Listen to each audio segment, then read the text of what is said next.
जी, अस्सलाम वालेकुम ज़ोहैब अली सिक्योरिटी से। तो आज हम इंडेक्स को थोड़ा-सा डीपली तौर पर स्टडी करेंगे। तो इंडेक्स ने हमें आज तकरीबन 1742 पॉइंट जो है वो माइनस में क्लोजिंग दी है और हमारे पास इसका नेक्स्ट टारगेट्स क्या होंगे, तो थोड़ा-सा उसको भी टेक्निकल तौर पर डिफाइन करेंगे जैसा हमें चार्ट इंडिकेट कर रहा है। और उसके बाद यहाँ पे कुछ स्टॉक है उनको थोड़ा-सा डीपली तौर पर स्टडी करेंगे जिनमें एनसीपीएल है, टॉमसल है और पेल है। हम इनको थोड़ा-सा टेक्निकल तौर पर देखते हैं। तो सबसे पहले हम चलते हैं इंडेक्स की तरफ। और हमारे पास इंडेक्स के पास यहाँ पे 2 लेवल्स हैं। अगर हमारे पास इंडेक्स यहाँ पे सस्टेन करता है तो देन हमारे पास इंडेक्स जो है वो अपना ट्रेंड कंटिन्यू करेगा। तो अगर हम आज सेलिंग की बात करें तो हमें तकरीबन 557 मिलियन का जो है वो टोटल वॉल्यूम मार्केट के अंदर देखने को मिला और यहाँ पे ये जो कैंडल है, ये एक तरह की डुअल डायरेक्शनल कैंडल बन चुकी है। लेकिन हम यहाँ पे इसको छोटे टाइम फ्रेम पे देखेंगे तो यहाँ पे हमें ये एक एक्यूरेटली एक्सप्लेनेशन मिलेगी। तो यहाँ पे सबसे पहले मैं लिक्विडिटी का कॉन्सेप्ट समझा दूँ कि मार्केट ने जो है वो लिक्विडिटी कहाँ पे ऑब्जर्वेशन की है। तो यहाँ पे सबसे पहले ब्रेकआउट होता है, इस वाले लेवल का गैप अप ओपनिंग होती है, तो हमें मार्केट का जो लेवल है वो देखने को मिलता है, जो कि 1,62,940 पॉइंट के ऊपर। इसके बाद हमारे पास मार्केट जो है वो अपना हाई बनाती है तकरीबन 1,68,242 का, फिर उसके बाद यहाँ पे आती है 160 पे, 1,60,043 पॉइंट पे। तो सबसे पहले मैं यहाँ पे एक चीज़ क्लियर कर दूँ कि मार्केट जब गैप अप ओपनिंग होती है तो मार्केट अपना हाई गैप अप ओपनिंग करने के बाद मार्केट का जो लो होता है वो 1,62,000 तकरीबन 885 पॉइंट का होता है। उसके बाद अप डायरेक्शन जाने की कोशिश करती है, यहाँ पे मार्केट की क्लोजिंग हो जाती है तकरीबन 1,65,000 के ऊपर। उसके बाद ये जो विग बनती है ये क्यों बनी? क्योंकि यहाँ पे लिक्विडिटी बहुत ज़्यादा जो है वो जनरेट हो चुकी थी। यहाँ पे मैं आपको थोड़ा-सा एक्सप्लेनेट कर देता हूँ। मैक्सिमम साइड पे यहाँ पे, ठीक है? और उसके बाद यहाँ पे कुछ पोज़ीशंस भी हैं जिनके मतलब टारगेट भी हिट हुए लेकिन स्टॉप लॉस भी हिट हुए। अच्छा, तो यहाँ पे मैं एक्सप्लेन करता हूँ, यहाँ पे लिक्विडिटी जनरेट हुई मतलब यहाँ पे स्टॉप लॉसेस क्रिएट हो गए, ठीक है? उसके बाद यहाँ पे मार्केट यहाँ पे आती है, फिर उसके बाद ये विक क्यों बनाती है? सबसे पहले यहाँ पे मैं एक्सप्लेन करता हूँ ये विक, क्योंकि यहाँ पे लिक्विडेट करने के बाद ये अपने आप को अप डायरेक्शन में लेके जाती है और उसके बाद यहाँ पे एक सपोर्ट क्रिएट हो जाता है। मैं यहाँ पे सपोर्ट बना देता हूँ। सीधी-सीधी बात यानी कि सिंपल वर्ड्स में समझाऊँगा, ज़्यादा क्रिटिकल नहीं करूँगा। यहाँ पे सपोर्ट क्रिएट हो जाती है, मार्केट इसके ऊपर ट्रेड करती है। फिर उसके बाद जब ये गैप अप ओपनिंग होती है, तो गैप अप ओपनिंग करने के बाद ये सारे के सारे जो लोग हैं इनको लिक्विडेट कर देती है और उसके बाद ये दोबारा गैप अप ओपनिंग करती है और फिर अपने आप को अप ट्रेंड में लेके जाती है। अब ये वाला जो मूव आज हमें देखने को मिला है, ये मूव जो है ये एक तरह का आप कह लें रीटेस्टिंग भी है, लिक्विडिटी है। लिक्विडिटी जो है वो भी ग्रैब हुई है यहाँ पे। देखो मैं यहाँ पे एक्सप्लेन करता हूँ इसको अच्छे तरीके से। ये पीछे की जो लिक्विडिटी है उसको छोड़ो।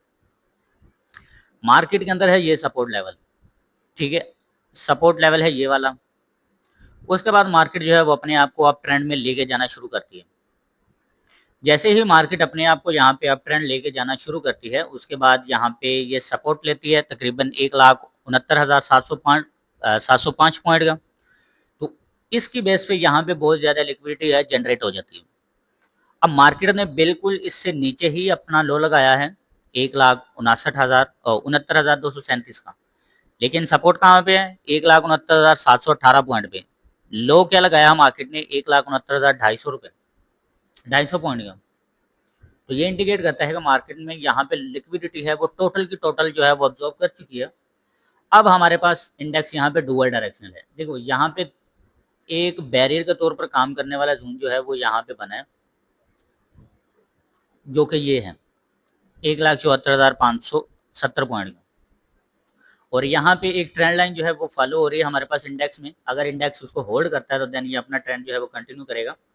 लेकिन यहाँ पे कुछ पॉसिबिलिटीज़ हैं, बाकी देखते हैं मार्केट जो है किस तरफ अपना रिएक्ट करती है, किस तरफ जो है वो अपने आप को लेके जाती है।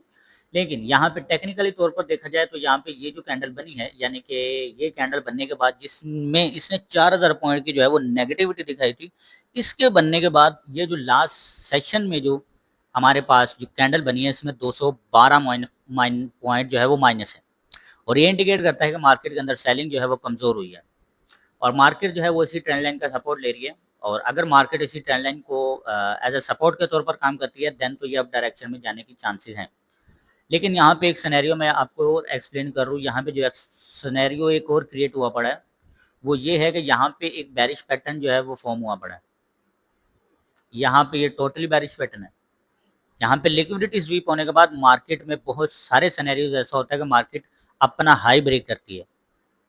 ठीक है, पहला सिनेरियो उसके पास ये है, और ये मैक्सिमम साइड पे ऐसा होता है कि मार्केट जो है वो अपना पहले हाई बनाने के बाद फिर उसके बाद एकदम से ऐसा मूव देती है जिसमें से सारा का सारा पॉजिटिव पॉइंट निकल जाता है, मार्केट नेगेटिव में आ जाती है, और उसके बाद यहाँ पे अपना लो लगाती है और अपने आप को एक ट्रेंड लाइन के ऊपर लेके जाती है।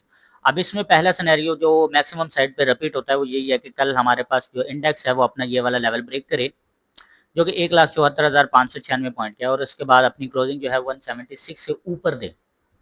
और ये मार्केट में हमेशा पैटर्न रिपीट होता है, और इसके पैटर्न रिपीट होने के चांसेस जो है वो 90% है, और उसके बाद 10% चांसेस जो है वो मार्केट में डाउन डायरेक्शन के भी हैं। अब यहाँ पे एक पैटर्न जो है वो क्रिएट हुआ पड़ा है। अब उसके बाद यहाँ पे या तो मार्केट इस सिनेरियो के अंदर रह सकती है कि मार्केट इसी सिनेरियो के अंदर ट्रेड करे, और जैसे ही अपने हाई के पास जाए बहुत स्पीड से नीचे आ जाए। ठीक है, एक सिनेरियो ये हो हो सकता है ऐसा, और ये बहुत दफ़ा मार्केट ऐसा करती भी है, लेकिन ये आप कह रहे हो 90 में से 10% है, 100 में से 10% ऐसा अपने आप को यूज़ करती है। अब यहाँ पे एक चीज़ जो है वो मैं एक्सप्लेन कर दूँ। यहाँ पे मार्केट के पास है आजकल वो 1,69,063 पॉइंट का, और सॉरी 1,69,191 पॉइंट का ये लो है। अब यहाँ पे जो कल का सिनेरियो हो सकता है, मे बी अगर मार्केट जो है अब ट्रेंड नहीं जाती तो वो यहाँ पे कुछ ऐसा सिनेरियो क्रिएट करेगा, यानी कि कंसोलिडेशन फेज में जाएगा, देन ये अपने आप को थोड़ा सा नीचे लाने के बाद देन ऊपर जाएगा। ये मैं सिनेरियो बता रहा हूँ जो कि मार्केट अक्सर रिपीट करती है, और चार्ट जो है वो अक्सर रिपीटेशंस में आते हैं। लेकिन यहाँ पे जो मैक्सिमम साइड पे जो हमारे पास कल का सिनेरियो है वो यहाँ पे यही है कि हमारे पास आज का जो लो है, मार्केट ने आज का हाई बनाया ये, उसके बाद ये लो बनाया, उसके बाद यहाँ पे हमें एक रीटेस्टिंग देखने को मिल सकती है, फिर उसके बाद ये अपने आप को अप डायरेक्शन में लेके जा सकती है। लेकिन ये वाला चांस बनने के सबसे ज़्यादा पॉइंट है, ये वाला जो सिनेरियो है ये मार्केट में बनने के सबसे ज़्यादा चांसेस है। ठीक है, तो इसके हिसाब से मार्केट जो है वो कल हमें पॉजिटिव होते हुए नज़र आ सकती है।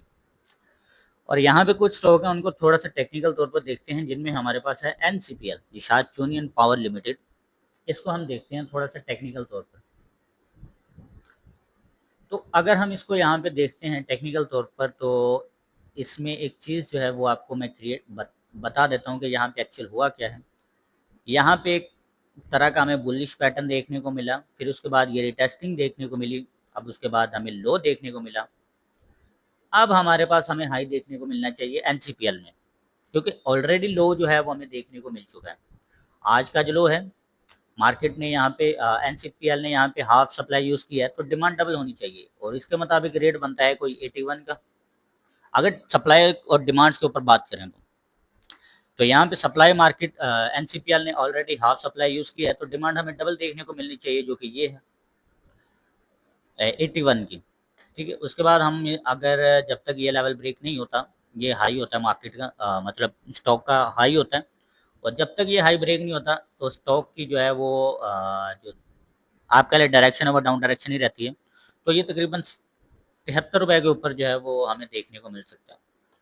लेकिन जब ये मार्केट या कोई भी शेयर अपने आप को गैप अप ओपनिंग देता है, तो इसका मतलब ये नहीं होता है कि वो अपने आप को नीचे लेके आना चाहता। देखिए, जौन सा स्टॉक बहुत ज़्यादा गैप अप और गैप डाउन ओपनिंग करता है, तो इसका मतलब ये होता है कि वो अपने आप को बहुत जल्द ऊपर लेके जाना चाह रहा है, बहुत जल्द डाउन डायरेक्शन में लेके नहीं आना चाह रहा। और ये हमेशा होता है, ऐसा बहुत दफ़ा होता है कि जौन सा स्टॉक अपने आप को गैप अप ओपनिंग करता है, फिर gap down, gap up, gap down, gap up, तो इसका मतलब है वो अपने आप को बहुत जल्दी ऊपर लेके जाना चाह रहा है, लेकिन साथ में लिक्विडिटी को भी जो है वो बेहतर करना चाह रहा है, यानी कि लिक्विडिटी के साथ-साथ वो अपने आप को अप डायरेक्शन में लेके जाना चाह रहा है। उसके बाद अगर हम इसकी बात की जाए, तो सबसे पहला जो हमारे पास टारगेट है एनसीपीएल का, वो हमारे पास ये है 75 रुपए 28 पैसे, और ये मार्केट में बहुत एनसीपीएल के लिए बहुत सी नॉर्मल सी बात है, ये अपने आप को इस वाले लेवल तक लेके जाएगा 74, यानी 75 रुपए तक इसका जो वो हम कल जो है वो टारगेट देखने को मिल सकता है। अगर हमें यहाँ तक टारगेट देखने को मिलता है तो देन हम यहाँ पे प्रॉफिट टेकिंग करेंगे, प्रॉफिट बुकिंग करेंगे। उसके बाद यहाँ पे अगर हम थोड़ा सा लॉन्गर रन के लिए खेलते हैं तो इसके पास ये टारगेट है। देखो यहाँ से हमें करेक्शन तो देखने को मिल सकती है, थोड़ी सी माइनर सी करेक्शन होगी, लेकिन हमें जो जोन है इसका जो नेक्स्ट टारगेट है वो 90 रुपए तक जो है वो हमें चार्ट जो है वो इंडिकेट कर रहा है। चार्ट हमारे पास ये इंडिकेट कर रहा है कि हमारे पास जो एनसीपीएल का टारगेट है वो कल 75 होगा, देन उसके पास ये जो इसका ट्रेंड है वो तकरीबन 90 तक जाएगा। तो ये हमें टेक्निकल तौर पर इंडिकेट कर रहा है एनसीपीएल। उसके बाद हमारे पास यहाँ पे दूसरा स्टॉक है पेल, उसको मैं यहाँ पे टेक्निकल तौर पर देखता हूँ वो क्या हमें इंडिकेट कर रहा है। तो यहाँ पे एनसीपीएल की बात की जाए तो एनसीपीएल ने आज तकरीबन हमें ये पॉजिटिविटी दिखाई है कोई 750 कोई 57 पैसे की, और उसके बाद क्लोजिंग दी है बिल्कुल अपने हाई के बिल्कुल नीचे, अपने हाई के बिल्कुल नीचे क्लोजिंग दी है। अब यहाँ पे दो सिनेरियोज क्रिएट हो चुके हैं। देखिए हमारे पास एनसीपीएल का टारगेट जो है वो पहला ये है जो कि मिनिमम साइड पे अगर इसका हम निकाल लें टारगेट तो वो 46 रुपये 56 पैसे स्टार्ट होता है और 50 रुपये तक जाता है। ये इसका मिनिमम साइड पे जो है वो आप कह लें टारगेट है। और अगर हम कल की बात करें इसकी तो कल के हिसाब से इसका जो जो मोमेंटम है वो कल अप डायरेक्शन में हमें देखने को मिलना चाहिए। और यहाँ पे ये जो है ऑलरेडी अपने आप को करेक्शन जोन में लेके आ चुका था। देखिए यहाँ पे जो इसको करेक्शन मिली थी 42 पे, उसके बाद ये अपना लो लगाता है तकरीबन 40 रुपये का। 52 पे 42 पे इसको करेक्शन मिलती है, देन ये अपना लो लगाता है कोई 40 का, और अब ये है अपने आप को अप डायरेक्शन में लेके जाने की फुल कोशिश करेगा और हमें कल यहाँ पे ये पॉजिटिव मोमेंटम क्रिएट करता हुआ नजर आ सकता है। और यहाँ पे अगर सिनेरियोज की बात की जाए तो 91% है ये अपने आप को अप डायरेक्शन में लेके जाएगा, क्योंकि बहुत सारे सिनेरियोज में ऐसा ही होता है कि जो अपने आप को पहले ये नेगेटिव शो करवाते हैं, जो कि मतलब अपना ट्रेंड जो है वो ये इंडिकेट करवाते हैं कि हमें यहाँ पे नेगेटिव होने के चांसेस है, लेकिन मैक्सिमम साइड पे वो अपने आप को वहां से ही अप डायरेक्शन में लेके चले जाते हैं। यहाँ पे जैसे पेल जो है या कोई भी स्टॉक है वो ऐसा ही करता है, पहले हमें नेगेटिव सिग्नल देता है, देन वो अपने आप को पॉजिटिव जो है वो डायरेक्शन में लेके चला जाता है। और यहाँ पे दूसरा स्टॉक जो है हमारे पास, पहला हमने एनसीपीएल है और दूसरा पेल है, और यहाँ पे तीसरा जो है हम एनएमएल को थोड़ा सा स्टडी कर लेते हैं। और सॉरी फॉर दैट, हम यहाँ पे स्टडी करेंगे एयरलिंक को, सॉरी टॉमसल को। तो हम यहाँ पे टॉमसल को थोड़ा सा चेक करते हैं। तो आज हमारे पास टॉमसल की क्लोजिंग है 37 रुपये 4 पैसे, और यहाँ पे ये जो अपने आप को बैंड कर रहा है, बैंड से मुराद होता है कि एक एरिया के अंदर ही अपने आप को अप डायरेक्शन में लेके जा रहा है। मैं यहाँ पे वो आपको बैंड दिखा देता हूँ कैसे बैंड करता है अपने आप को। देखो जब भी स्टॉक ऐसे बैंड होता है तो इसका मतलब होता है कि ये अपने आप को बहुत ही कहते हैं स्पीडली से अपने आप को ऊपर लेके जाना चाह रहा है, और ये इसीलिए बैंड होते हैं ये। और ये जो हमारे पास बेंडिंग जोन है ये वाला, ये एज अ सपोर्ट के तौर पर काम करता है, और ये जो ऊपर है ये एज अ रेजिस्टेंस के तौर पर काम करता है। और जिस तरफ भी ये बैंड ब्रेक होता है उस तरफ जो मूव आता है वो बहुत ही शार्प मूव होता है।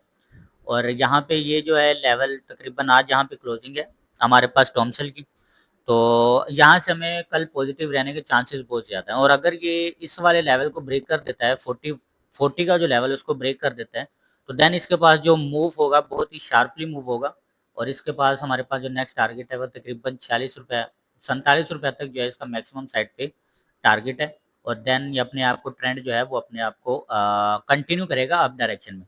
और जब ये बैंड होता है इसका मतलब होता है ये अपने आप अपना मूव जो है वो बहुत स्पीडली से या तो अप डायरेक्शन में दे सकता है या डाउन डायरेक्शन में, लेकिन यहाँ पे मैक्सिमम चांसेस यही है कि ये अपने आप को अप डायरेक्शन में लेके जाएगा। उसके पीछे का रीज़न है ये वाली कैंडल, कि जैसे ही ये छोटी होती है इसके अंदर बहुत शार्पली मूव आता है, यानी कि बॉडी बिल्कुल छोटी होती है देन ये मूव आता है, लेकिन यहाँ पे बॉडी ना होने के बराबर है। तो कल हमें इसमें एक अच्छा खासा मूव जो है वो टॉमसन में हमें देखने को मिल सकता है, और इसकी जो कल की हाइप है, मतलब कल का जो हाई है वो इस वाले लेवल से ऊपर होगा, तकरीबन 39 रुपये 82 पैसे से ऊपर। ठीक है, तो आज के लिए फिलहाल इतने, मिलते हैं आने वाली नेक्स्ट वीडियोस में।